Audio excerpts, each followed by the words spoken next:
नमस्कार आमादेर चैनेले सकलके स्वागत जानाई। आज के आमादेर रेसिपि पुई शाकेर चच्चड़ी बा छ्याचरा। एटी अनुष्ठान बाड़ीर एकटी जनप्रिय रेसिपि और एटी आमी बानिয়েছি सम्पूर्ण निरामिष पद्धतिते।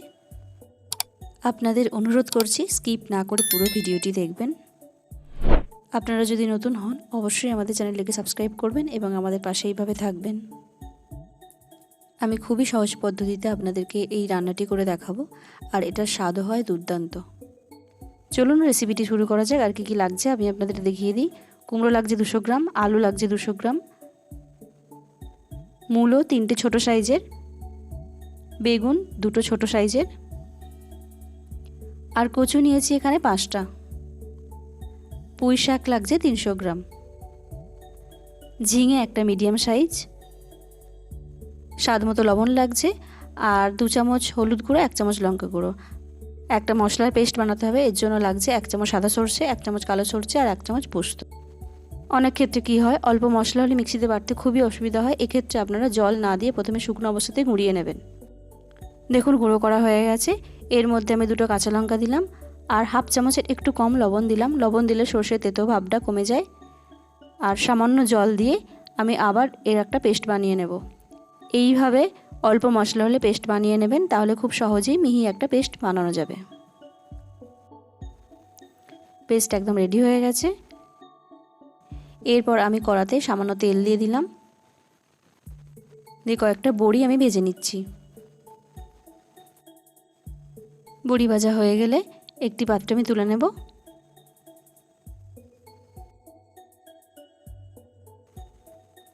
এবার আমি কড়াতে 3 পলা তেল দিলাম, সরষের তেল।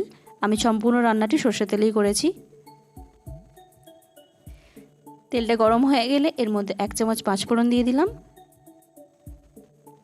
একটা শুকনো লঙ্কা আর একটা তেজপাতা দিয়ে হালকাভাবে নেড়েচেড়ে নিয়ে আমি এর মধ্যে আলু দিয়ে দেব।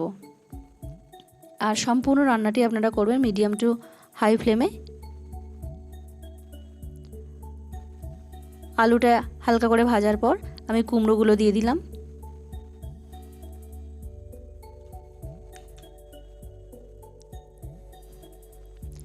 কুমড়োগুলো 1 মিনিট নাড়াচাড়া করার পর এখানে আমি কচু এবং মূলোগুলো দিয়ে দিলাম।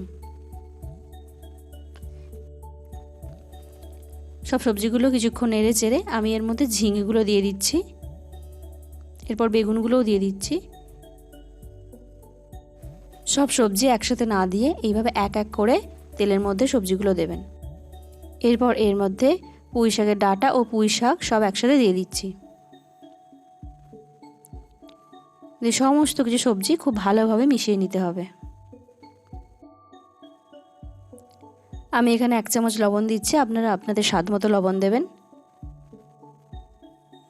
আর হলুদ গুঁড়ো লঙ্কা গুঁড়োগুলো দিয়ে দিলাম, দিয়ে সব কিছু মশলা ভালো করে আমি মিশিয়ে নিচ্ছি।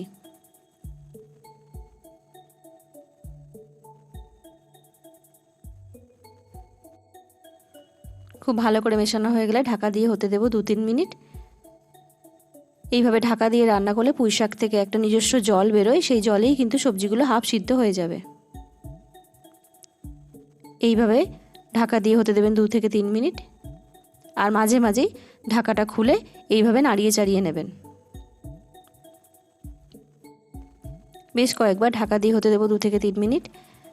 2-3 মিনিট পর পরই কিন্তু ঢাকা খুলে আমাকে নাড়িয়ে চাড়িয়ে নিতে হচ্ছে, তা না হলে কিন্তু নিচে বসে যেতে পারে।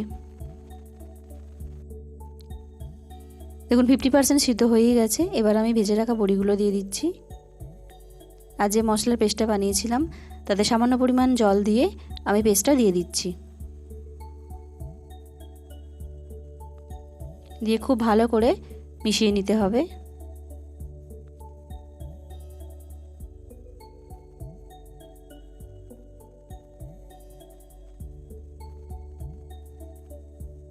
হাফ কাপ জল আমি এখানে দিলাম।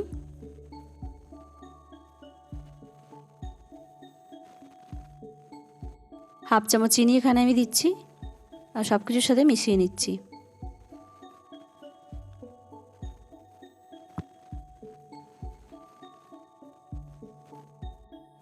ভালো করে মিশিয়ে নেওয়ার পর ঢাকা দিয়ে হতে দেব 7 থেকে 8 মিনিট।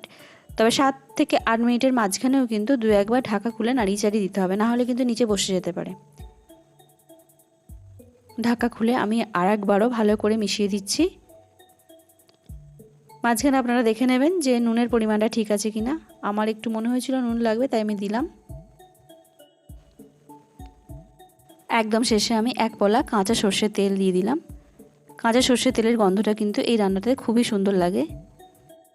আপনারা বাড়িতে এটা অবশ্যই ট্রাই করবেন। আর রেসিপিটি যদি ভালো লাগে তাহলে অবশ্যই লাইক করবেন, কমেন্ট করবেন এবং শেয়ার করবেন।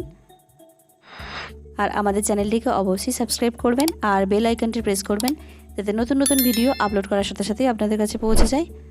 আর সমস্ত ইনগ্রিডিয়েন্টস যা যা লেগেছে সব আমি ডেসক্রিপশন বক্সে দিয়ে দিয়েছি, আপনারা চেক করে নেবেন। সম্পূর্ণ ভিডিওটি দেখার জন্য আপনাদেরকে অসংখ্য ধন্যবাদ।